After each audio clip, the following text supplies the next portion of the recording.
Akkam jirtu hordoftoota YouTube chaanaalii kiyyaa baga nagaan dhuftanii kan Dr. Birboo Caalaati. Har'a akkuma mata duree irratti argitan kana waa'ee dhukkuba sukkaaraa irratti waan tokko isinitti himuu dhufee ispeeshaalii mallattoolee dhukkuba sukkaaraa yookaan immoo agarsiistuuwwan dhukkuba sukkaaraa namni tokko dhukkuba sukkaaraatiin qabamuu mallattoolee agarsiisan isinitti himuu dhufee warri chaanaalii kiyyaa faaraa taatan baga nagaan dhuftanii YouTube chaanaalii keenya subscribe godhaa. Warri immoo chaanaalii keenya duraan subscribe gootan viidiyoo keenya like gochuudhaan jalqabaa. Kallattumaan gara mata duree guyyaa har'aa qabadhee dhufeettan isin dabarsaa. Innis agarsiistuuwwan yookaan immoo mallattoolee dhukkuba sukkaaraatiin namni tokko qabamuu agarsiisan kan jedhudha. Egaa mallattoolee kana isinitti himuun dura waan hubannoodhaa ta'u jalqaba irratti waa'ee dhukkuba sukkaaraa gabaabsee isinitti hima. Dhukkuba sukkaaraa jechuun dhukkuboota daddarboo hin taanedha. Dhukkuba daddarboo hin taane jechuun dhukkuba namarraa namatti wal tuttuqaadhaan yookaan maaliin hin dabarre jechuudha. Haa ta'uti garuu warrarraa gara ijoollisitti karaa jiinetiksiidhaan darbuu danda'a jechuudha. Kanaaf dhukkuba daddarboo hin taanedha. Dhukkubni kun yeroo ammaa kana baay'ee biyyoota hedduu keessatti babal'achaa dhufee jira. Dhukkubni kun ajjeesaa 8ffaa irratti argama.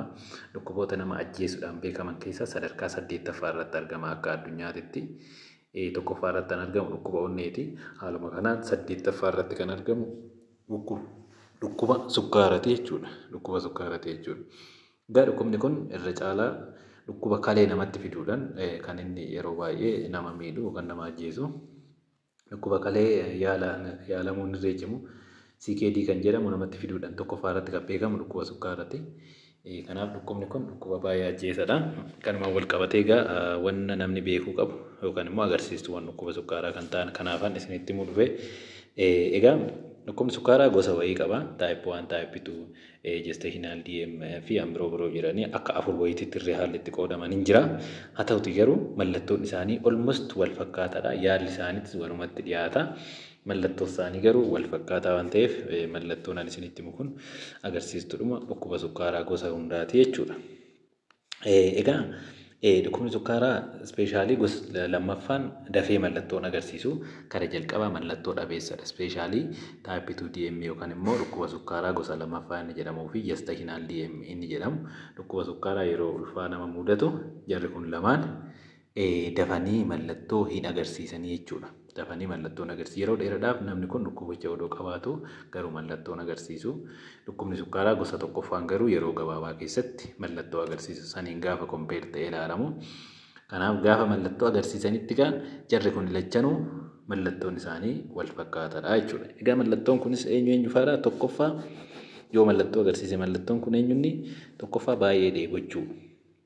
Namni tokko haala baramaan taaneen bishaan yoo haalli dheebumsaa yoo dabale garmalee kan dheebotu ta'e halkanis guyyaas bishaan kan dhuguu ta'e namni duraan amala akkasii hin qabne haala baramaan taaneen wanti addaa otoo hin jiraatin yoo kan dheebochu ta'e agarsiistuu dhukkuba kanaa keessaa tokko isaa jechuudha. Kanaaf baay'ee dheebochuu jechuudha. Inni lammaffaan baay'ee beelechuu haala baramaan taaneen namni duraan waan akkasii hin qabne tokko beelli yoo itti baate fedhiin inni nyaataaf qabu baay'ee yoo dabale yeroo kaan caalaa mallattoo biraa wajjin gaafa jiraatu inni kunillee agarsiistuu dhukkuba sukkaaraati jechuudha. Kanaaf inni lammaffaan eenyudha? Baay'ee beelechuu kan haala baramaan taaneen garmalee beelechuu. Inni sadaffaan garmalee fincoofsisuu.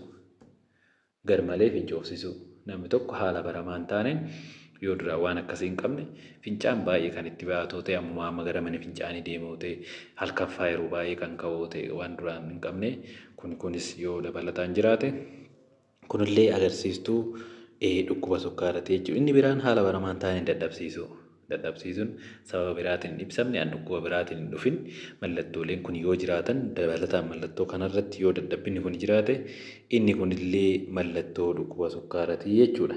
Inni shanaffaan itti dimimmisaa yookaan blurring of vision kan jedhamullee jiraachuu danda'a. Sukkaara yeroo dheeraadhaaf ol ka'ee yoo ture dhiiga keessa ijarrattillee dhiibbaa fiduuf blurring of vision kunillee jiraachuu danda'an irree akka mallattoo isaatti ilaalamuu danda'a jechuudha. Egaa kunniin mallattoo ijoo dhukkuba kanaa ta'uutii malee yoo dhukkubni kun dhukkuba biraa fide yookaan complication kan nu jennuun yoo isa saffide mallattoo dabalataarree qabaachuu danda'a jechuudha. Fakkeenyaa yoo onnee irratti dhiibbaa uume mallattoolee dhukkuba onnee yookaan mallattoolee dadhabina onnee qabaachuu danda'a. Yoo kalee irra dhiibbaa ga'e mallattoolee dhukkuba kalee jiraachuu danda'a. Yoo sammuu irra dhiibbaa ga'es akkasuma mallattoolee jiraachuu danda'a kan biraa'e. Kanaaf yoo rakkoo biraa geessise mallattooleen dhukkuba sanii jiraachuu danda'u jechuudha. Mallattooleen dhukkuba sanii jiraachuu danda'u jechuudha. Kanaaf kunniin mallattoolee dhukkuba sukkaaraa waan ta'eef namni kamiyyuu mallattoo kana yoo ofirratti arge deemee sukkaara isaa ilaalamuun yookaan sukkaara dhiiga isaa keessa jiru ilaalamuun baay'ee barbaachisaadha jechuudha. Maaliifini namni kun yoo dhukkuba kana qabaate battaluma sanatti keessattuu gosa tokkoffaa kana yoo ta'e battaluma sanatti qoricha jalqabuu barbaachisaa. Gosa lammaffaa yoo ta'e immoo of eeggannoowwan tokko tokko kan godhaman qoricha malee wantoonni godhaman baay'eetu jira gosa lammaffaa irratti. Isa sassanillee gochuudhaaf durseetoo ilaalamee sadarkaa isaa baree hamma sukkaara dhiiga isaa keessatti argamu san bareetoo beekee of eeggannoo barbaachisu gochuu taasisuu qaba jechuudha. Kanaafidha kan mallattoo dhukkuba kanaa baruun kan barbaachiseef jechuudha. Odoo dhiibbaan geessisin otoo nama sanarraa balaan hin geessisin baruun kan barbaachiseef jechuudha. Kanuma isinitti muufan dhufee har'aanii irra deebiidhaan warri chaanaalii keenya haaraa taatan sabiskiraayib godhaa. Akkasumas immoo viidiyoo keenya laayik godhaa. Gaaffii biraa yoo qabaattan immoo koomentii jalatti nu barreessaa. Odeeffannoo biraa yoo barbaaddan gaaffii biraas gaafachuu barbaaddan karaa fuula feesbuukii Dr. Birboo Caalaa jedhuun miseejii naa katabuu dandeessu. Achirraanis gaaffii isinii deebisuu danda'a. Fayyaa ta'aa, fayyaa faaya.